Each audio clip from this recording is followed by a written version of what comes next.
Hello সবাই, আমি রুহি আবারও একটা নতুন ভিডিও নিয়ে চলে এসেছি। আজকে বাড়িতেই বানিয়ে ফেলেছি একদম ঝটপট পাউরুটি দিয়ে গোলাপ জামুন। প্রথমে 4-5টা পাউরুটি নিয়ে কিনারা কেটে ফেলুন, ভালো করে মিক্স করে নিন সামান্য দুধ দিয়ে, যাতে ঠিক এই রকম ডো তৈরি হয়ে যায়। এরপর ছোট ছোট গোল গোল বল বানিয়ে নিতে হবে, ঠিক এই রকম দেখুন, স্মুথলি বানাতে হবে এটাকে।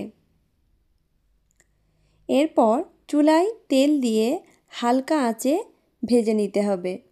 তেলটা গরম হয়ে এলে দিয়ে দেব, আর এই অবস্থায় হালকা টু মিডিয়াম আঁচে রাখতে হবে। একটু ধৈর্য সহকারে ভাজতে হবে, নাহলে পুড়ে যেতে পারে। লাল লাল হয়ে এসছে, আর এখানে 1 কাপ জল আর 1.5 কাপ চিনি দিয়ে দিলাম চিনির শিরা তৈরি করার জন্য। চিনির শিরাটাও তৈরি হয়ে গেছে, উল্টে পাল্টে করে ভেজে নিচ্ছি। আর এদিকে এগুলো ভাজা হয়ে গেছে।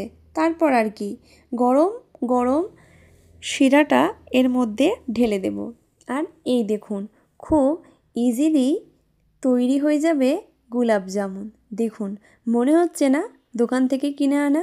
একদম পারফেক্টভাবে বানিয়ে ফেলুন। ভিডিও ভালো লাগলে সিটি ভিলেজ রুহি চ্যানেলটি অবশ্যই সাবস্ক্রাইব করবেন, আর লাইক কমেন্ট শেয়ার করতে ভুলবেন না। ধন্যবাদ।